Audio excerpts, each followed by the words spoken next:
जय श्री राम।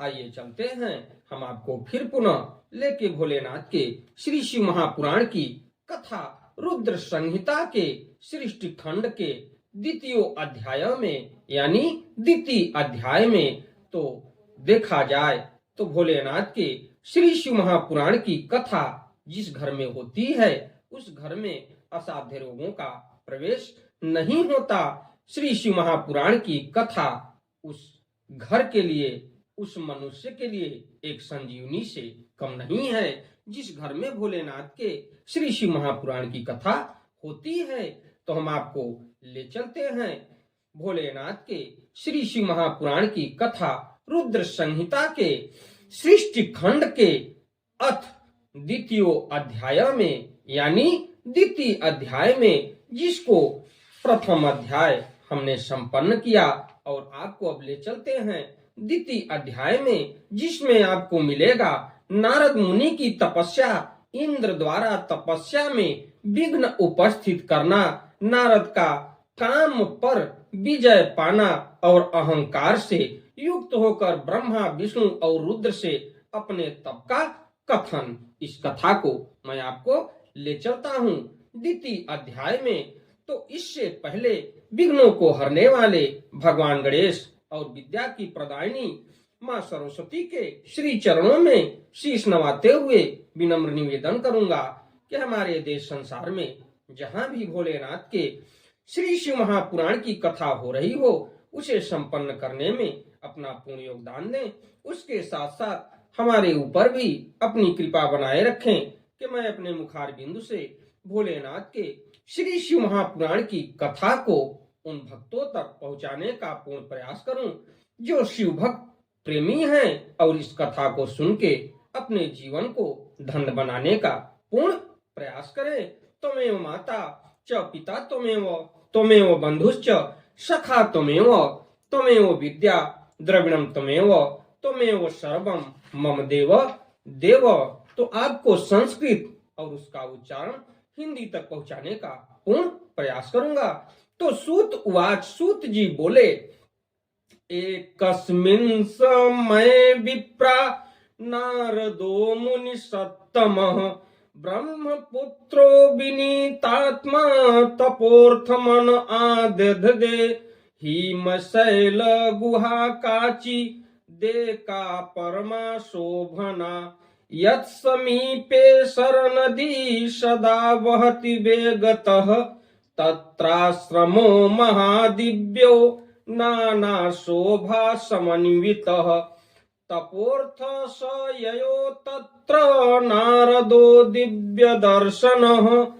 तो इसके पश्चात देखा जाए तो सूत जी बोले, हे मुनियों, एक समय की बात है, ब्रह्मा जी के पुत्र मुनि शिरोमण विनीत चित्त नारद जी ने तपस्या के लिए मन में विचार किया। हिमालय पर्वत में कोई एक परम शोभा संपन्न गुफा थी जिसके निकट देव नदी गंगा निरंतर वेग पूर्वक बहती थी। वहां एक महान दिव्य आश्रम था जो नाना प्रकार की शोभा से सुशोभित था। वे दिव्य दर्शी नारद जी तपस्या करने के लिए वहां गए तो तत्राश्रमो महादिव्यो नाना शोभा समन्वितः तपोर्थ स ययो तत्र नारदो दिव्य दर्शनः ताम दृष्ट्वा मुनि शार्दूलस्तपे स सुचिरं तपः बद्ध्वासनं दृढ़ं मौनि प्राणानाम्यहं शुद्धधि चक्रे मुनि समाधिं तम हम्रहेति यत्र विज्ञानं भवति ब्रह्म साक्षात्कारकरकं द्विजाः इत्थं तपति तस्मिन्नेव नारदे मुनि सत्तमे चकम्पेथ सुनाशीरो मनस्संताप विहलः मनसीति विचिन्त्यासौ मुनिर्मे राज्यमिच्छति तद्दीर्घन करणार्थ हि हरियर्थ मीयशेषः सस्मार सस्मरम सक्चक्रेस्तसा देवनायकः आजगाम द्रुतं कामः समर्धिर्म हिसीयुतितः, तो उसके पश्चात देखा जाए तो अथा गंतम स्मरम दृष्ट्वा संबोध्य सुर राट प्रभु उवाच तम प्रपस्यासु स्वार्थे कुटी ल से मुनि सिंह। तो उसके पश्चात वहां एक महान दिव्य आश्रम था जो नाना प्रकार की शोभा से सुशोभित था। वे दिव्य दर्शी नारद जी तपस्या करने के लिए वहां गए, यानी हिमालय पर्वत पर। तो देखा जाए उस गुफा को देखकर मुनिवर नारद जी बड़े प्रसन्न हुए और सुदीर्घ काल तक वहां तपस्या करते रहे। उनका अंतःकरण शुद्ध था। वे दृढ़ता पूर्वक आसन बांधकर मौन हो प्राणायाम पूर्वक समाधि में स्थित हो गए। हे ब्राह्मणों, उन्होंने वह समाधि लगाई जिसमें ब्रह्मा का साक्षात्कार कराने वाला अहम ब्रह्मास्मि, मैं ब्रह्म हूँ, यह विज्ञान प्रकट होता है। मुनिवर नारद जी जब इस प्रकार तपस्या करने लगे तब देवराज इंद्र कांप उठे और मानसिक संताप से व्याकुल हो गए। वे नारद मुनि मेरा राज्य लेना चाहते हैं। मन ही मन ऐसा सोचकर इंद्र ने उनकी तपस्या में विघ्न डालने के लिए प्रयत्न करने की इच्छा की। उस समय देवनायक इंद्र ने मन से कामदेव का स्मरण किया। स्मरण करते ही समान बुद्धि वाले कामदेव अपनी पत्नी रति के साथ आ गए। तो देखा जाए तो देवराज इंद्र को ये घोर संकट सा छा गया कि कहीं ऐसा न हो कि नारद की तपस्या पूर्ण हो और हमारी राजगद्दी छिन जाए और वो इंद्र के राजगद्दी को अपने अधीन कर ले और स्वर्ग पर अपना पूर्ण आधिपत्य जमा ले। ये इंद्र को व्याकुलता छा गई। इसके लिए उन्होंने उनकी तपस्या भंग करने के लिए कामदेव को याद किया और कामदेव अपनी पत्नी रति के साथ आ गए देवराज इंद्र के सम्मुख। अथा गतम स्मरम दृष्ट्वा संबोध्य सुर राट प्रभु उवाच तम प्रपस्यासु स्वार्थे कुटी ल से मुसीह। तो देखा जात आए हुए कामदेव को देखकर कपट बुद्धि देवराज इंद्र शीघ्र ही स्वार्थ के लिए उनको संबोधित करते हुए कहने लगे, इंद्र उवाच। अब इंद्र क्या बोल रहे हैं इस कथा के लिए मैं आपको ले चलता हूँ। मित्र वर्य महावीर सर्वदा हितकारक श्रृणु प्रीत्या बचों में त्वं कुरु साहम्य मात्मना। तो देखा जाए तो इंद्र बोले, मित्रों में श्रेष्ठ हे महावीर, हे सर्वदा हितकारक, तुम प्रेम पूर्वक मेरे वचनों को सुनो और मेरी सहायता करो। ये कामदेव से कह रहे हैं देवराज इंद्र। त्वद बलान में बहुनाश्च तपो गर्वो विनाशितः मंद्राज्य स्थिरता मित्र त्वदनुग्रहत सदा हिम शैल गुहायाम हि मुनिस्त पति नारदः मनसोदिश्य विश्वेशम महासंशयम मम वाड्रणम। तो देखा जाए तो हे मित्र, तुम्हारे बल से मैंने बहुत लोगों की तपस्या का गर्व नष्ट किया है। देखिए इंद्र की कुटिलता और इंद्र की चाल के कामदेव को ये कह रहे हैं कि तुम्हारे बल से मैंने बहुत लोगों की तपस्या का गर्व नष्ट किया है और उसको तपस्या का फल नहीं मिला है। तुम्हारी कृपा से ही मेरा यह राज्य स्थिर है और पूर्ण रूप से संयमित होकर दृढ़ निश्चयी देवर्षि नारद मन से विश्वेश्वर भगवान शंकर की प्राप्ति का लक्ष्य बनाकर हिमालय की गुफा में तपस्या कर रहे हैं। या चेन्न विदितो राज्यम सममेति विष किंततः अध्यैव गच्छ तत्र त्वं तत्पोग्नि वाचरत। तो इत्याज्ञप्तो महेंद्रेण स काम समब्दु प्रिय जगाम तस्थलम गर्वा दुपायम स्वम चकार। तो हिमालय गुफा में तपस्या कर रहे हैं। तो ये कौन तपस्या कर रहा है? तो देखा जाए तो ब्रह्मपुत्र नारद जी भोलेनाथ के लिए गुफा में तपस्या कर रहे हैं हिमालय के। मुझे यह शंका है कि तपस्या से प्रसन्न ब्रह्मा से वे मेरा राज्य ही न मांग लें। आज ही तुम वहां चले जाओ और उनकी तपस्या में विघ्न डालो।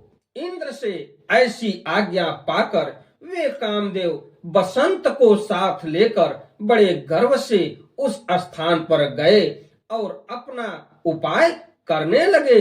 रचयामास तत्राशु स्वकलाः सकला अपि वसंतोपि स्वप्रभावं चकार विविधं मदात् न बभूव मुनेश्रेष्ठो विकृतं मुनिसत्तमाः भ्रष्टो बभूव तद गर्वो महेशानुग्रहेण।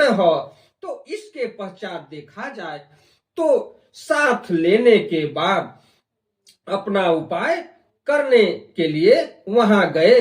उन्होंने वहां शीघ्र ही अपनी सारी कलाएं रच डाली। बसंत ने भी मदमत्त होकर अनेक प्रकार से अपना प्रभाव प्रकट किया, लेकिन देखा जाए तो न बभूव मुनि श्रेष्ठो विकृतम मुनि सत्तमाः भ्रष्टो बभूव तद गर्वो महेशानुग्रहेण।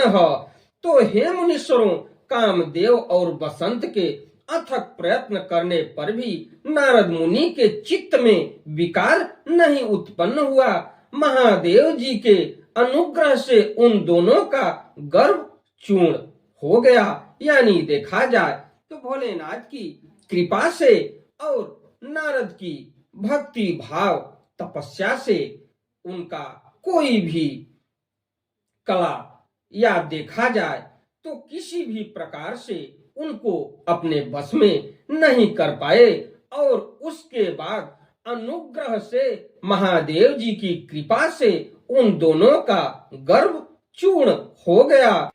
शृणुतादर तस्त्रत्र कारणम सनकादयः ईश्वरानुग्रहेणात्र न प्रभाव स्मरस्य ही अत्रैव शंभु न कारी सुत पश्च स्मरणा अत्रैव दग्धस्तेन नाशु कामो मुनित पोपः काम जीवन हे तोर्वहि रत्या संप्रार्थित सुरय संप्रार्थित उवा चेदम शंकरो लोक शंकरः कंचिस्त मय सासाध्य जीविष्यति सुरास्मरः परंतिन्वः स्मरोपायश्च लिष्यति न कश्चन।